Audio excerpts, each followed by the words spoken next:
அனைவருக்கும் வணக்கம். நாம் இந்த வீடியோவில் எதை பற்றி பார்க்க போகிறோம்னு பார்த்தீங்கன்னா டிஎன்யூஎஸ்ஆர்பி எஸ்ஐக்கான ப்ரீவியஸ் இயர் கொஸ்டின் அனலைஸ் பற்றி தான் பார்க்க இருக்கிறோம். ஸோ இதை பற்றின ப்ரீவியஸ் இயர் பற்றி உங்களுக்கு நல்லாவே தெரியும். எல்லாம் எந்த எக்ஸாம் எடுத்துக்கிட்டிங்கனாலும் ரெண்டு விஷயம் முக்கியமாக சொல்லுவாங்க. ஒன்று வந்து சிலபஸ்ஸு, இன்னொன்று வந்து பிஒய்க்யூ.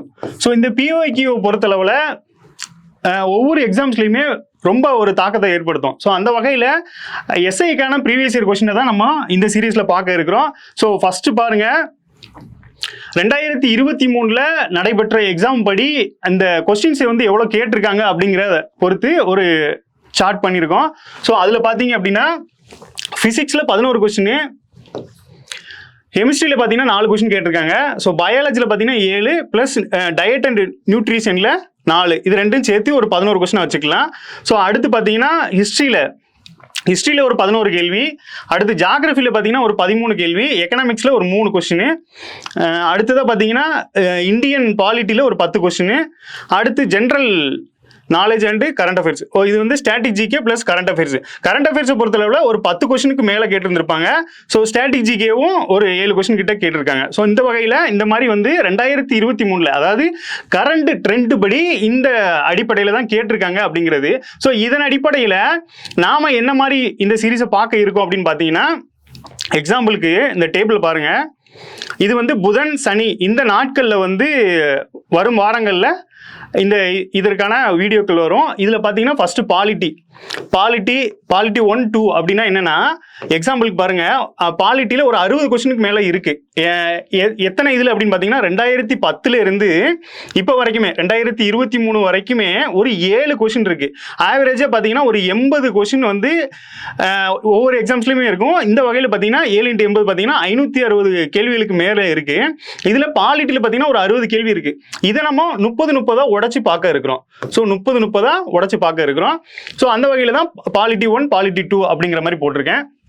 ஸோ இதே மாதிரி ஜாகிரஃபி, ஹிஸ்ட்ரி இதெல்லாம் வெயிட்டேஜ் உள்ள ஏரியா அப்படிங்கிறதுனால 2 பார்ட்டாக பார்த்துடலாம்.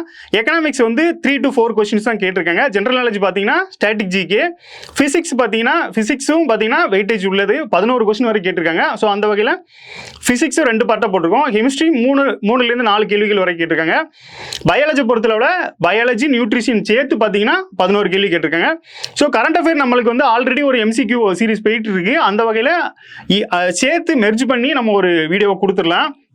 இப்போ ப்ரீவியஸ் இயர் கொஸ்டின் பார்க்கறதுனால என்ன பெனிஃபிட் அப்படின்னு பார்த்தீங்கன்னா, ப்ரீவியஸ் இயரில் பார்த்தீங்கன்னா, அதாவது முதல்ல டைரெக்டாகவே சில கொஸ்டின் வரும், சில கொஸ்டின் டைரெக்டாக வரும். எப்படி அப்படின்னு பார்த்தீங்கன்னா, எக்ஸாம்பிளுக்கு ஒரு கேள்வி நம்ம 2022 ஒரு மாடல் கொஸ்டின் ஒன்று வெளியிட்டிருந்தாங்க. அந்த மாடல் கொஸ்டினில் நேரடி வரி பற்றி ஒரு கேள்வி கேட்டிருந்தாங்க. டிட்டோ மாறாமல் அதே வருஷத்தில் வந்த ஒரிஜினல் எக்ஸாம் கொஸ்டின்லையுமே அந்த கொஸ்டின் இருந்துச்சு.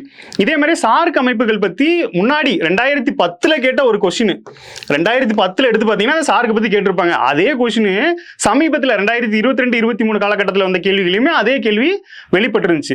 ஸோ இந்த மாதிரி அதே மாதிரி அக்னி சிறகுகள், அப்துல் கலாம் ஐயா எழுதின அக்னி சிறகுகள் அந்த புக்கையும் பார்த்தீங்கன்னா திரும்ப கேட்டுட்டு இருப்பாங்க. ஸோ இந்த மாதிரி டைரக்டாகவும் கேட்க வாய்ப்பு இருக்கு. மறைமுகமா எப்படி அப்படின்னு பார்த்தீங்கன்னா, போன டைம்ல உள்ள எக்ஸாமோட கொஸ்டின்ஸ்ல சில ஆப்ஷன்ஸ் இருக்கும். அந்த ஆப்ஷனை வச்சு சில கொஸ்டின் ஃப்ரேம் ஆகும். ஸோ ஆப்ஷனை வச்சு கொஸ்டின் ஃப்ரேம் ஆகுறது இன்டைரக்டா வர்ற கொஸ்டின்ஸ். அடுத்ததா பார்த்தீங்க அப்படின்னா, நம்மளுக்கு ஒரு சாட்டிஸ்ஃபேக்ஷன் இருக்கும். நம்ம அந்த ப்ரீவியஸ் இயர் கொஸ்டின் சிலபஸ் படி நம்ம படிச்சு முடிச்சிட்டோம் அப்படின்னு வச்சுக்கலாம், நமக்கு ஒரு திருப்தி இருக்கும். ஸோ அது மாதிரி சாட்டிஸ்ஃபேக்ஷன் இருக்கும். அடுத்ததா பார்த்தீங்கன்னா, ஓவராலாக நம்மளுக்கு வந்து அந்த கடந்து வந்த பாதை, இப்போ நம்ம ஆல்ரெடி இந்த மாதிரிலாம் கேட்டிருக்காங்க. அப்போ நம்ம இந்த மாதிரி கடந்து வந்த பாதையை வச்சு புதுசாக வர்ற கேள்விகளுக்கு நம்மளால் எளிமையாக விடையளிக்க முடியும் அப்படிங்கிறது தான் இந்த சீரீஸோட நோக்கம். ஸோ வரும் நாட்களில் இது சம்மந்தமான வீடியோக்களில் பார்ப்போம். நன்றி. மீண்டும் அடுத்த வீடியோவில் சந்திப்போம்.